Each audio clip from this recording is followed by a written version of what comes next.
Lainnya apa lagi? Sofia Mutia itu pinter-pinter banget. Zahra di sini ya. Zahra siapa? Yang hadir di sini pada pagi ini, semoga Allah merahmati kita semua. Dereng amine wong sewu Pak. Semoga Allah merahmati kita semua. Semoga Allah mengijabah doa-doa kita semua. Semoga Allah menjauhkan keluarga kita dari api neraka. Ibu dari Majelis Taklim Samara, apa kabar ibu-ibu panitia Samara? Samara? Kali informasi ini akan bermanfaat bagi yang ingin bergabung dengan kegiatan-kegiatan kami. Selanjutnya mohon doanya dari Bapak Ibu sekalian agar Majelis Taklim Samara meneko diberikan semangat terus oleh Allah Subhanahu wa taala, diberikan keistiqomahan dalam rangka ikut meramaikan masjid atau memakmurkan masjid dengan program-program baru yang lebih bermanfaat bagi umat. Tentu apapun program dari Samara yang digagas, kami yakin tidak akan pernah berhasil apabila tidak mendapatkan dukungan dari masjid dan sekitarnya. Kami juga berniat atau memang meniatkan memusatkan kegiatan kami di masjid agar hati kami terikat dengan masjid, Bapak Ibu. Kemudian kalau sudah terikat, maka kami tidak mau jauh-jauh dari masjid, seperti itu. Dan kemudian semua kegiatan kami tentu ada batasan-batasan dan keterbatasan karena kami adalah kaum perempuan. Hanya selalu meminta kepada Allah agar langkah kaki kami keluar dari rumah untuk dijaga oleh Allah Subhanahu wa taala. Besar harapan kami Majelis Taklim Samara bisa menjadi support system. Amin. Ibu Pirso, support system, Mbah. Support system atau circle pertemanan yang baik, circle pertemanan yang aman. Karena orang bijak mengatakan kalau kita kepengen tahu diri kita 10 tahun yang akan datang, maka lihatlah, perhatikanlah pertemanan kita pada tahun sekarang ini. Maka jika para perempuan ingin selamat dunia akhirat, maka bergabunglah dengan majelis taklim dimanapun. Sebelum saya akhiri, barangkali ini perlu untuk kami sampaikan bahwa nanti Bapak Ibu akan ada istilahnya gelar sorban. Dan gelar sorban ini dari panitia tim safari dakwahnya sendiri. Maka nanti perolehan infak bukan untuk panitia penyelenggara. Maka tadi terakhir, bagi Bapak Ibu yang kangen dengan tausiah almarhum dai sejuta umat, yaitu almarhum Bapak Kiai Haji Zainuddin MZ, maka sebentar lagi insya Allah akan kita simak bersama tausiah dari putra almarhum, yaitu Kiai Haji Fikri Haikal SAG. Selamat mengikuti acara sampai selesai. Dari saya mohon maaf atas segala kekurangan. Terima kasih atas segala perhatian. Wallahul muwafiq ila aqwamit thoriq. Wassalamualaikum warahmatullahi wabarakatuh. Waalaikumsalam warahmatullahi wabarakatuh.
Iganya, oi. Beli di mana?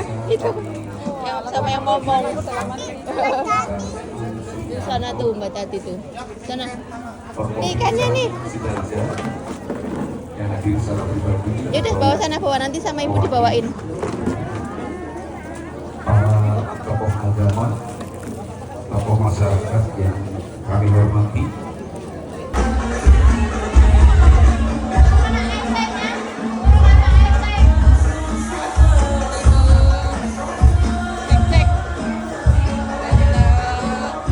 Guramenya belum ada tapi ya. Ibu Nuni.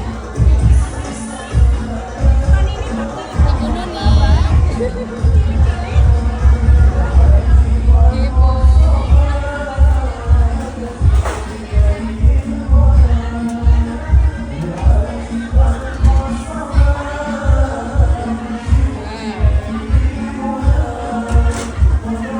Ini masih kosong, nanti dibuat.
datang menjemput, terbujur kakulah jasad kita, dimandikan orang, dikafani, disolatkan, dinaikkan jasad kita ke atas kendaraan yang paling serem, namanya keranda jenazah. Siapa yang naik pasti modal. Betul apa tidak?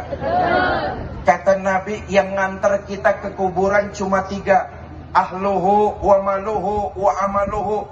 Keluarga, harta, amal, perbuatan. Nah, yang nganterin kita ke kuburan. Tapi sayang yang 2 pulang. Siapa yang pulang? Ahluhu wa maluhu, keluarga dan harta pulang. Harta yang siang malam pagi sore kita cari, rumah megah, mobil mewah, ratusan hektar sawah, uang berlimpah di bank maupun di rumah, semua hanya akan kita tinggalkan. Boleh jadi itu hanya akan jadi rebutan ahli waris kita saja. Betul?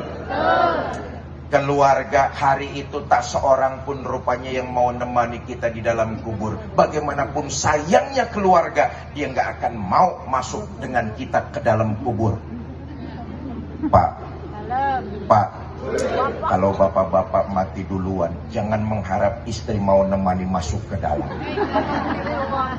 Jasad kita diturunkan orang ke dalam kubur, paling istri cuma berdiri di tepian lahat, berlinang air mata sambil berkata, "Mas, sampai sini saja saya mengantar, mudah-mudahan sampean betah di dalam, nggak usah naik-naik lagi, Mas." Betul apa tidak? Bu, sekarang kalau ibu-ibu yang mati duluan, jangan mengharap suami mau nemani masuk ke dalam. Apa suami nggak sedih ditinggal mati istri? Ibu jangan salah sangka. Kami ini para suami, apabila ditinggal mati istri, tentulah kami bersedih. Kenapa? Istri buat kami belahan jiwa, pelipur lara. Pret.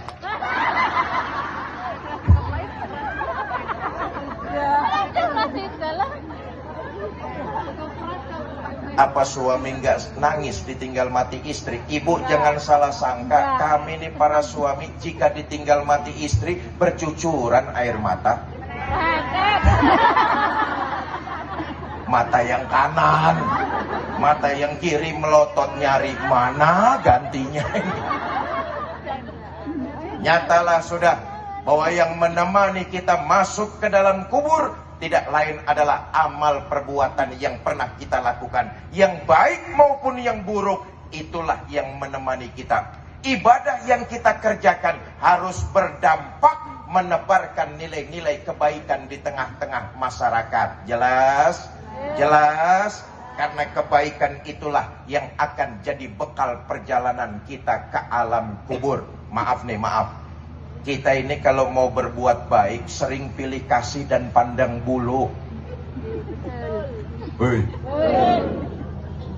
Kalau berbuat baik seringnya pandang bulu, yang enak yang baik. Kalau sholat jangan gitu-gitu bener. Kenapa sih bang? Mendapat teguran dari istrinya, saudara, mendapat setengah protes dari istrinya. Wajar, yang namanya istri itu kalau sama suami dia takut jadi apa-apa. Wajar kalau istrinya itu setengah protes. Pak, wajar kalau seorang istri over perhatian sama suami. Istri baginda Nabi aja begitu. Dia nggak mau suaminya terlalu capek lalu jatuh sakit. Ini pelajaran buat kita juga para suami nih. Pak, kalau lagi di luar rumah, istri nelpon, teleponnya angkat. Bukan istri cemburu sama kita, enggak. Istri khawatir, takut kita di luar rumah kenapa-napa. Takut kita di luar rumah belum makan atau sakit. Itu kekhawatiran istri. Pantes dia nelpon kita suaminya. Maka kalau ditelepon istri, angkat. Angkat. Begitu diangkat, taruh lagi teleponnya di jok motor, Pak. Abang kan dosanya sudah mendapat jaminan ampun. Kalau sholat jangan gitu-gitu benar. Kenapa sih bang? Apa jawab baginda Nabi? Kata Nabi, Aisyah, afala uhibbu an akuna abdan sakuro. Kamu pikir saya nggak senang? Oleh Allah saya mendapat gelar abdan sakuro, hamba yang pandai bersyukur. Makin diampuni dosa saya, makin saya bersyukur kepada Allah. Makin diampuni salah saya, sujud dan ibadah saya makin saya tingkatkan. Dengan memasuki tahun baru Hijriah, mengisiknya, mari sama-sama kita perbaiki ibadah kita. wajar kalau istrinya itu setengah protes. Pak, wajar kalau seorang istri over perhatian sama suami. Istri baginda Nabi aja begitu. Dia nggak mau suaminya terlalu capek lalu jatuh sakit. Ini pelajaran buat kita juga para suami nih. Pak, kalau lagi di luar rumah istri nelpon, teleponnya angkat. Hei, bukan istri cemburu sama kita, enggak. Istri khawatir, takut kita di luar rumah kenapa-napa, takut kita di luar rumah belum makan atau sakit. Itu kekhawatiran istri. Pantas dia nelpon kita suaminya. Maka kalau ditelepon istri, angkat. Hei, angkat. Begitu diangkat, taruh lagi teleponnya di jok motor, Pak. Abang kan dosanya sudah mendapat jaminan ampun. Kalau sholat jangan gitu-gitu benar. Kenapa sih bang? Apa jawab baginda Nabi? Kata Nabi, Aisyah, afala uhibbu an akuna abdan sakuro. Kamu pikir saya nggak senang? Oleh Allah saya mendapat gelar abdan sakuro, hamba yang pandai bersyukur. Makin diampuni dosa saya, makin saya bersyukur kepada Allah. Makin diampuni salah saya, sujud dan ibadah saya makin saya tingkatkan. Ya, dengan memasuki orang Kalimantan. Kenapa orang Jawa akan marah? Jangan coba-coba menghina orang Maluku. Kenapa orang Sumatera akan marah? Jangan coba-coba menghina orang Papua. Kenapa seluruh rakyat Indonesia akan bangkit membela saudaranya orang Papua? Begitulah kita, berbeda sudah diikat dengan Bhinneka Tunggal. Bapak Ibu, saudara-saudara kaum muslimin yang saya cintai, satu dan ya.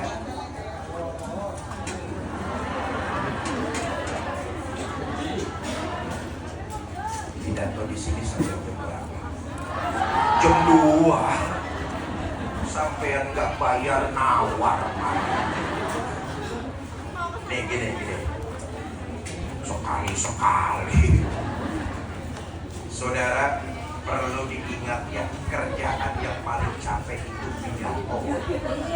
Ini kerjaan paling capek pidato. Coba lihat, kaki nahan bobot badan. Panasan lagi. Kaki nahan bobot badan, tangan bergerak-gerak, mulut ngomong, otak muter. Habis ini ngomong apa, udah itu ngomong apa, terus ngomong apa lagi. Ibu bapak sambil duduk dengerin mulutnya ngunyah, enak. Terus jamaah begini nih yang bikin ustaz cepat pada mampus. Nah, saya lanjut. Yang kedua, sepertiga waktu Nabi digunakan untuk keluarga. Oh, rupa-rupanya salah satu gudang ibadah ada dalam keluarga kita masing-masing. Rupa-rupanya salah satu gudang ibadah ada dalam rumah tangga kita. Istri taat kepada suami, ibadah. Mau kemana-mana izin sama suaminya, cium tangan suaminya.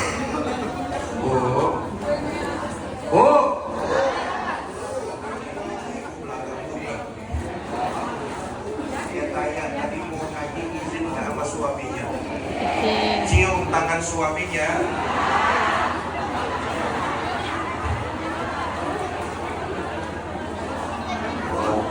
Cium tangan. Yang ada kadang-kadang campur merintah. Mas, saya mau arisan. Itu jemuran kalau hujan angkatin ya mas.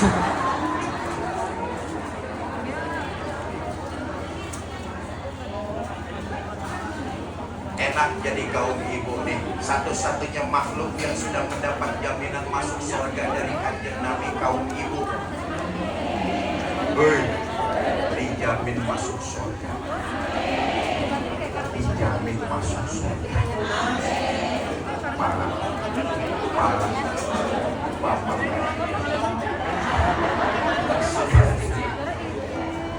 Kata Nabi ayu mamra'atin matan wa zawjuha an harwatin dakhalatil jannah min ayyi babin. Jika seorang istri meninggal dunia, suaminya ridho dengan apa yang pernah dikerjakan oleh istri, maka si istri disuruh masuk surga pilih lewat pintu mana saja. Enak tidak? Mau masuk surga? Ibu mau masuk surga selama suami tidak melanggar perintah Allah, taat dan ridho, itu kondisinya. Jelas? Jelas?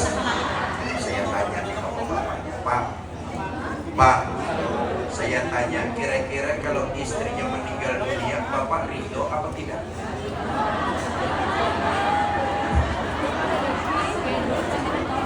Yang jawab ridho paling kencang, udah kesel betul sama istri. Kata Nabi, andai kata boleh manusia sujud kepada manusia, yang aku perintahkan lebih dulu sujudnya seorang istri kepada suami. Kenapa? Begitu besar kewajiban dan tanggung jawab seorang suami. Tapi ini enggak boleh. Selama suami tidak melanggar perintah Allah, istri taat dan patuh kepada suami. Baca Al-Quran hukumnya apa? Sunnah. Menjawab dan memenuhi panggilan suami hukumnya apa?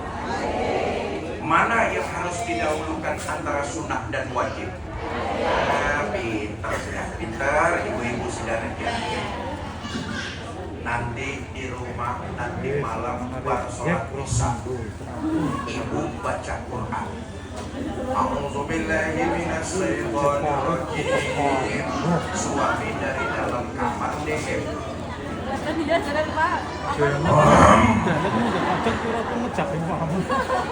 Ibu tahu maksudnya. Bangun. Semua kesulitan keduniaan akan didoakan Ustadz Fikri di depan panggung. Karena Ustadz Fikri ini musafir, kata Nabi, musafir itu doanya mustajab. Bonus satu lagi, berpelukan dan foto bersama Ustadz Fikri. Ini khusus yang laki-laki. Subhanallah, banyak sekali yang antri. Subhanallah walhamdulillah wala ilaha illallah Allahu akbar wala haula wala quwwata illa billahil aliyil azim. Subhanallah walhamdulillah wala ilaha illallah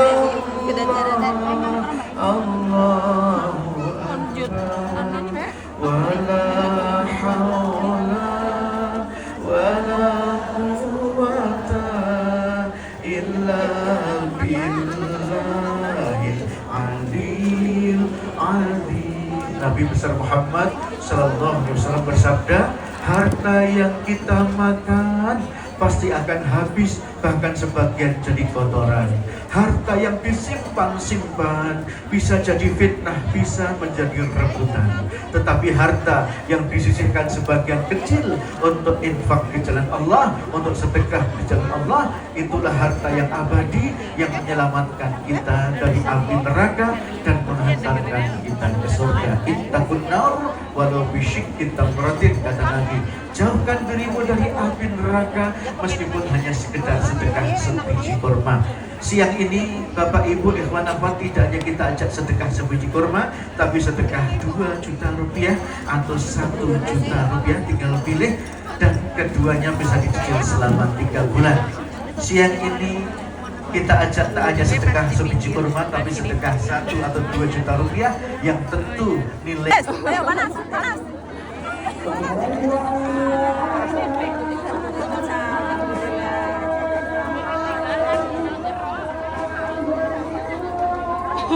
Wah, Nabila nggak nitip handphone. Oh iya ya, tadi udah. Nanti minta aja. video nggak jelas juga ini kayak gini. Nanti ya. Kita yang dari kamera situ